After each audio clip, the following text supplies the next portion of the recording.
ವಿವಷ್ಟ ಅವನ ಕೈಲೇ ಇದೆ. ಅಲ್ಲಿ ರಾಕ್ಷಸ ಬರೋದು ನಿಂತಿದೆಯಾ ಲೆಕ್ಕದಲ್ಲಿ? ಬೇಡ. ನೇಪಾಳ ಹಿಂದೂ ದೇಶ. ನೇಪಾಳದಲ್ಲಿ ಯಾರು ಅವರು ಭಾರತಕ್ಕೆ ಅಂಟುಕೊಂಡಿರಬೇಕು. ಭಾರತದ ಅವಿಭಾಜ್ಯ ಅಂಗ ಅದು. ಅವರು ಹಿಂದೂ ಧರ್ಮದ ದೇಶ. ಅದನ್ನು ಧರ್ಮ ತುಳಿತಿದ್ದಾರೆ. ನೆನ್ನೆ ಏನಾಯ್ತಲ್ಲಿ? ಆಯ್ತಲ್ಲ, ಪ್ರವಾಹ ಬಂದು 8 ಜನ ಹೊಟ್ಟೋಗ್ಬಿಟ್ಟಿದ್ದಾರೆ. ಇದೆಲ್ಲ ಅಲ್ಲಲ್ಲಿ ದೇವ್ರು ತೋರಿಸ್ತಾ ಇರ್ತಾನೆ. ಯಾರ್ದು ದ್ವಾರಕಾನಾಥ್ದು ಇಷ್ಟ ಕಷ್ಟ ಕೇಳಲ್ಲ, ಶಿವಕುಮಾರ್ದು ನಷ್ಟ ಲಾಭನೂ ಕೇಳೋಲ್ಲ ಏನೋ. ಆದರೆ ಇಷ್ಟು ಮಾತ್ರ ಹೇಳ್ತೀನಿ ಖಂಡಿತವಾಗಿ. ಆದರೆ ಯಾವುದೇ ವಸ್ತುನ ಸುಲಭವಾಗಿ ಮಾಡಬಾರ್ದು, ಸಿಗಬೇಕು ಅಂತ. ಕಷ್ಟಪಟ್ಟು ಸಂಪಾದನೆ ಮಾಡಿದಾಗಲೇ ಅದಕ್ಕೊಂದು ಬೆಲೆ ಇರುತ್ತೆ. ಅದಕ್ಕೆ ಕಷ್ಟಪಡಲಿ, ಅವನಿಗೆ ಯೋಗ ಇದೆ.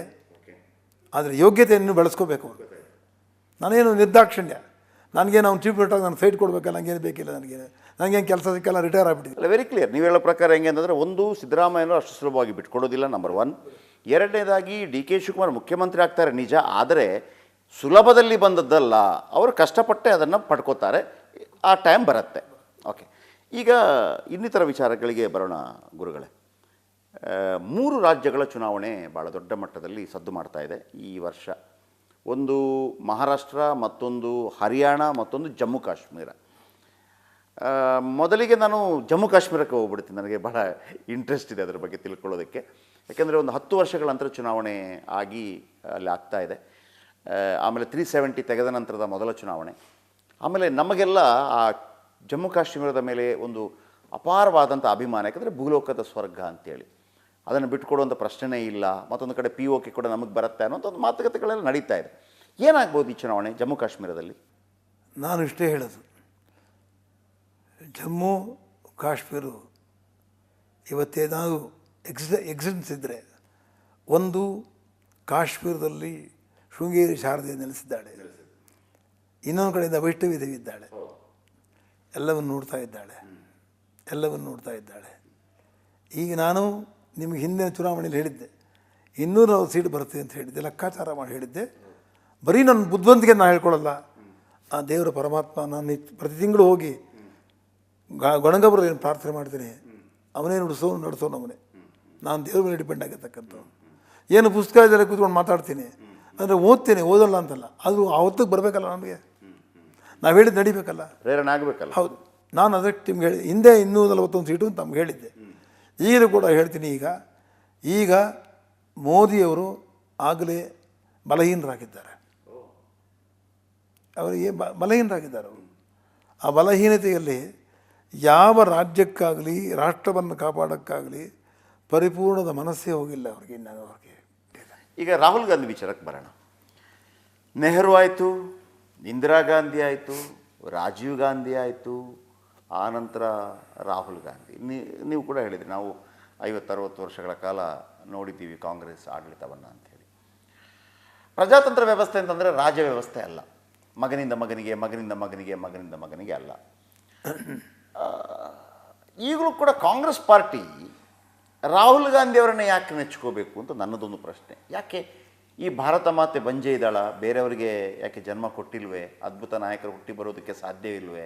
ನಮ್ಮಲ್ಲೂ ನಾವು ನೋಡಿದ್ದೀವಿ, ಶಾಸ್ತ್ರಿ ಅಂತವ್ರು ಬಂದಿದ್ದಾರೆ, ಯಾರು ನಮ್ಮ ನರಸಿಂಹರಾವ್ ಅಂತವ್ರು ಬಂದಿದ್ದಾರೆ, ವಾಜಪೇಯಿ ಅಂತವ್ರು ಬಂದಿದ್ದಾರೆ, ಅಡ್ವಾಣಿ ಅಂತವರು ಬಂದಿದ್ದಾರೆ, ಚಂದ್ರಶೇಖರ್ ಅಂತವ್ರು ಬಂದಿದ್ದಾರೆ, ಅನೇಕರು ಆಗಿದ್ದಾರೆ. ವೈ ಓನ್ಲಿ ಅಂದರೆ ಒಬ್ಬನಿಗೆ ಅನಿಸುತ್ತೆ, ಯಾಕೆ ನಾವು ರಾಜಪರಂಪರೆ ಥರ ಹೋಗ್ತಾ ಇದ್ದೀವಿ ಅಂತೇಳಿ. ಅದಕ್ಕೆ ನಿಮ್ಮ ಉತ್ತರ ಏನು? ಇಷ್ಟೇ. ಆ ಕಾಲದಲ್ಲಿ ಸರ್ದಾರ್ ಪಟೇಲ್ ಇದ್ದರು, ಹೌದು, ಎಂದು ಬುದ್ಧಿವಂತಿದ್ರು. ದೀನದಯಾಳ್ ಉಪಾಧ್ಯಾಯ ಇದ್ದರು, ಲಾಲ್ಬಹದ್ದೂರ್ ಶಾಸ್ತ್ರಿ ಇದ್ದರು, ಹೌದು, ಆಯಿತಾ, ಎಂತೆಂಥವ್ರು ಇದ್ದರು. ಮೊರಾರ್ಜಿ ದೇಸಾಯಿ ಇದ್ದರು, ವಿಠಲಜಿ ಅವರು, ಮೆನನ್ ಇದ್ದರು, ಹೌದು, ಇಂಥವ್ರೆಲ್ಲ ಇದ್ದಿದ್ದಾರೆ. ಯಾರನ್ನು ಬಿಡೋಕ್ಕೆ ಹೋಗಲೇ ಇಲ್ವಲ್ಲ. 2 ಪಕ್ಷದವ್ರಿಗೂ ಒಂದೇ ಗೋಳು, ಅವ್ರವ್ರ ಕಡೆಯವರೇ ಬೇಕು. ಒಂದು ಕಡೆ ಅವ್ರಿಗೆ ಗಾಂಧಿ ಕುಟುಂಬ, BJPಯವ್ರಿಗೆ ನಿಜವಾಗಲೂ ಪ್ರಚಾರಕ್ಕೆ ಏನೇನು ಕೊಟ್ಟಿದ್ದಾರೆ ಹೇಳಿ? ಪ್ರಚಾರ ಮಾಡ್ತಾರೆ, ಪ್ರಚಾರಕರಿದ್ದಾರಲ್ಲ ಅವ್ರು ಏನೇನು, ಯಾರು ಮಿನಿಸ್ಟರ್ ಆಗಿದ್ದಾರಾ? ಯಾರ್ಯಾರು ಕೊಟ್ಟಿದ್ದಾರೆ? ಅವರು ಕೆಳಂತಲ್ಲಿ ಬೆಳೆಸಿದ್ದಾರೆ BJPಯವರು. ಈಗೆಲ್ಲ BJPಯವರೇ ಆಗಬೇಕಲ್ಲ. ನೀವು ಬೇಡ, ನೀವು ತಗೊಳ್ಳಿ, ಅಲ್ಲಿ ನೀವು ನೋಡಿ ಯೋಜನೆ ಮಾಡಿ. ಪ್ರಚಾರಕರುಗಳು ದೇಶ ಸೇವೆ ಅಂತ ಮಾಡ್ತಾ ಅವರು ಯಾವುದೇ ಹಾಗೆ ಹೋಗ್ಬಿಟ್ಟಿದ್ದಾರೆ ಪಾಪ, ಹಾಗೇನೆ ನರ್ಸ್ ಹೋಗ್ಬಿಟ್ಟಿದ್ದಾರೆ ಪಾಪ. ಅವ್ರಿಗೇನು ಕೊಟ್ಟಿಲ್ಲ. ಹಾಗಾದ್ರೆ ನಾವು ಇನ್ನು ಕಾಂಗ್ರೆಸ್ ಪಕ್ಷ ಅನ್ನೋದೇನಿದೆ? ನಾವು ಇಲ್ಲಿ ಬಿಡಿ, ಜವಾಹರ್ಲಾಲ್ ನೆಹರೂಗೆ ಮೊದಲನೇ ಪ್ರೈಮ್ ಮಿನಿಸ್ಟರ್ ಮಾಡಿಬಿಟ್ರು. ಅದೇನೋ ಒಂದು ಅಹಂಭಾವ ಆಯಿತು ಅವ್ರಿಗೆ. ಅವ್ರು ಯಾರನ್ನೂ ಬೆಳೆಸ್ತೂ ಇಲ್ಲ, ದೇಶದ ಕಡೆ ಗಮನ ಕೊಡಲ್ಲ ಜಾಸ್ತಿ. ಅವರು ಸ್ವತಂತ್ರ ಭಾರತ ಅಂತ ಮಾಡಿದ್ದಷ್ಟೇ, ಅದೊಂದೇ ಬಂದಿದ್ದು. 17 ವರ್ಷ ಕಾಲ ಇದ್ದರು. ಆದರೆ ಇಂದಿರಾ ಗಾಂಧಿ ಬಂದರು. ಇಂದಿರಾ ಗಾಂಧಿ ಅವರು ಬಂದಮೇಲೆ ಅವರ ತಂದೆಯವ್ರನ್ನ ಸ್ವಲ್ಪ ಫಾಲೋ ಮಾಡಿದ್ರು. ಅವರು ಬುದ್ಧಿ ಇತ್ತು, ನಾನು ಹತ್ತಿರ ನೋಡಿದ್ದೀನಿ ಅವ್ರನ್ನ. ಅವರು ಕೆಟ್ಟ ಹೆಣ್ಣು ಮಹಿಳೆ ಅಲ್ಲ, ಒಳ್ಳೆ ಮಹಿಳೆನೇ. ಆದರೆ ಹೌದು, ಕಾರ್ಯಕಾರಣ ಎಮರ್ಜೆನ್ಸಿ ಬಂತು, ಎಮರ್ಜೆನ್ಸಿ ತುಂಬಿದ್ರು. ನನ್ನ ಹತ್ರ ಬಂದು ನಮ್ಮ ದೇವರಾಜ ಸರ್ ನನಗೆ ರೆಫರ್ ಮಾಡಿದ್ರು. ನನ್ನ ಹತ್ರ ಬಂದರು. ನಾ ಕರ್ಕೊಂಡು ಹೋಗಿ ಮಂಜುನಾಥ ಸ್ವಾಮಿ ಧರ್ಮಸ್ಥಳದಲ್ಲಿ ಕೂರಿಸ್ಕೊಂಡಿದ್ದೆ. ಮಾತಾಡಿದೆ, ಕೇಳಿದೆ. ನನಗೆ ಮನಸ್ಸು ಸಮಾಧಾನ ಕೊಡಿ ಸಾಕು, ನನಗೇನು ಬೇಕು ಅಂತಿಲ್ಲ, ನೋಡಿದ್ದೀನಿ, ಮನಸ್ಸು ಸಮಾಧಾನ ಇಲ್ಲ, ಇನ್ನು ನೀವು ಇರೋದು ಬಾಕಿ ಇದೆ, ಇನ್ನೂ ಸ್ವಲ್ಪ ಇದೆ, ಹೇಳಿ ಅಂತ ಹೇಳಿದೆ. ಏನು ಅಂತ ಕೇಳಿದ್ರು. ಚಂದ್ರೇಗೌಡರ ಮಗ MP ಅಲ್ಲಿ ಚಿಕ್ಕಮಗಳೂರಲ್ಲಿ ದೇವರಾಜ ಸರ್ಗೆ ಅವ್ರನ್ನ ತೆಗಿರಿ, ದೇವರ ಅಪ್ಪಣೆ ಆಗಿದೆ, ಇಂದಿರಾ ಗಾಂಧಿನ ಮಾಡೋಣ ನಾವು, ನನ್ನ ಜವಾಬ್ದಾರಿಯಲ್ಲಿ ಅವ್ನು ಗೆಲ್ಲಿಸ್ಕೊಬಾರ್ದು ಅಂತ ಹೇಳಿದೆ. ನೀವು ನನಗೆ ನೀವು ಹೇಳಿದ್ರೆ ಯಾಕೋಸ್ಕರ ಎಮರ್ಜೆನ್ಸಿ ಮಾಡಿದ್ದೀನಿ ಅಂತ ಹೇಳಿದ್ರೆ ನಾನು ನಿಮಗೆ ಉತ್ತರ ಕೊಡ್ತೀನಿ, ನಿಮ್ಗೇನು ಬೇಕೋ ನಾನು ಸಹಾಯ ಮಾಡಿ ನಿಮ್ಮ ಜೊತೆ ನಿಂತ್ಕೋತೀನಿ ಅಂತ ಹೇಳಿದೆ ಅವ್ರಿಗೆ. ಕಡೆಗೆ ಹೇಳಿದ್ರು, ಕಲ್ಕತ್ತಾದಲ್ಲಿ ಸಿದ್ಧಾರ್ಥ ಶಂಕರ ಇವರಿದ್ದರು, ಅವರು ಕೂಡ ಒಂದು ಪಾತ್ರ ವಹಿಸ್ಬಿಟ್ರು. ಬಿಡಲೇಬೇಕಾಯಿತು, ಎಮರ್ಜೆನ್ಸಿ ಮಾಡೋಕ್ಕಾಗಿತ್ತು. ಮಾಡಿ ತಪ್ಪು ಅಂತ ಹೇಳಿದೆ. ಕಣ್ಣಲ್ಲಿ ನೀರು ಬಂತು, ಹತ್ತರು ಜಾಗ ಕೊಟ್ಟೆ.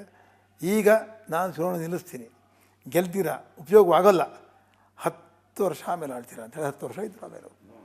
ಆದರೆ ಅವರೊಂದು ದೊಡ್ಡ ಪರಿವರ್ತನೆ ಆಯಿತು. ನಮ್ಮ ತಂದೆಯವರು ಸನ್ಮಾನ್ಯ ಶ್ರೀ ಪರಮ ಪೂಜ್ಯರು, ನಮ್ಮ ತಂದೆಯವರು ಎಷ್ಟೋ ಜನಕ್ಕೆ ಅನ್ನ ಕೊಟ್ಟು ದಾರಿ ತೋರಿಸಿ ರಾಜಕಾರಣದಲ್ಲಿ ಬೆಳೆಸ್ತವ್ರೆ ನಮ್ಮ ತಂದೆಯವರು. ದೇವರಾಜ ಅವ್ರನ್ನ ಮಹಾಪುರುಷ ನಮ್ಮ ತಂದೆಯವರು. ನಮ್ಮ ತಂದೆಯವರಂಥ ನಾ ವ್ಯಕ್ತಿನ ಈತ ನೋಡಲೇ ಇಲ್ಲ ನಾನು.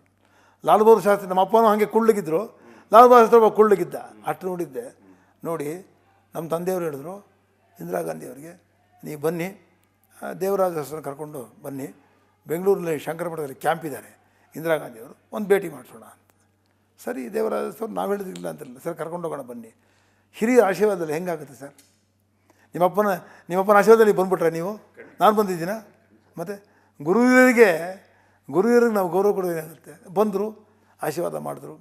ಇಂದಿರಾ ಗಾಂಧಿಯವ್ರ ಮನೆಗೆ ಹೋಗಿದ್ದರು, ಶೃಂಗೇರಿ ಶಾರದಾ ಪೀಠದವ್ರು ಹೋಗಿದ್ದರು.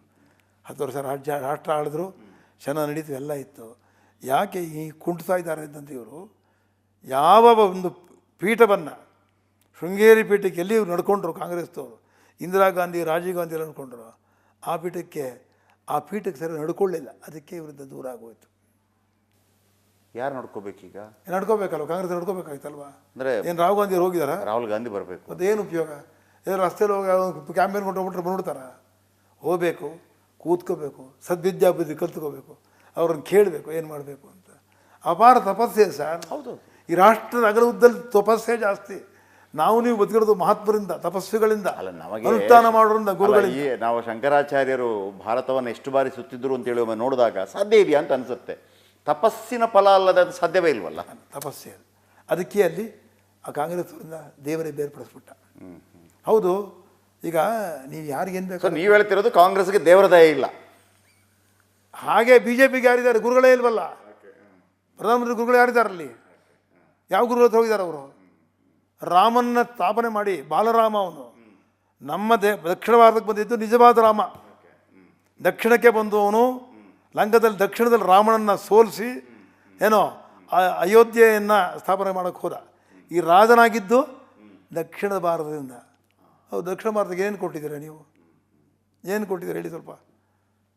ದಕ್ಷಿಣ ಕಡೆಗಣಿಸಿಲ್ವಾ ಉತ್ತರ ಭಾರತದವರು? ಸೌಲಭ್ಯಗಳೆಲ್ಲ ಉತ್ತರಕ್ಕೆ ಹಂಚಿಬಿಟ್ಟು ನಮ್ಗೇನು ಕೊಟ್ಟಿದ್ದೀರಾ ನೀವು? ಏನು ಕೊಟ್ಟಿಲ್ವ? ಅದು ಕೂಡ ನಾವೇ ಶ್ರೀಮಂತ ರಾಜ್ಯಗಳು, ಅತ್ಯಂತ ಶ್ರೀಮಂತ ರಾಜ್ಯಗಳು. ಆಮೇಲೆ ಇವತ್ತಿಗೇನಾದ್ರು ಪೌರಾಣಿಕವಾಗಿ, ಚಾರಿತ್ರಿಕವಾಗಿ, ದೈವತವಾಗಲಿ ಇದ್ದರೆ ಈ 2 ರಾಜ್ಯಗಳಷ್ಟೇ, ದಕ್ಷಿಣ ರಾಜ್ಯಗಳೇ. ಹೌದು ಹೌದು. ಯಾಕೆ ನಿಮಗೆ ಹೇಳಿದೆ ಅಂತಂದರೆ, ನೀವು ಹೇಳಿದ್ರಲ್ಲ ಇವಾಗ, ಅಲ್ಲಿ ಗುರುಗಳನ್ನ ಬಿಟ್ಟರು, ಇವರಿಗೆ ಗುರುಗಳೇ ಇಲ್ಲ.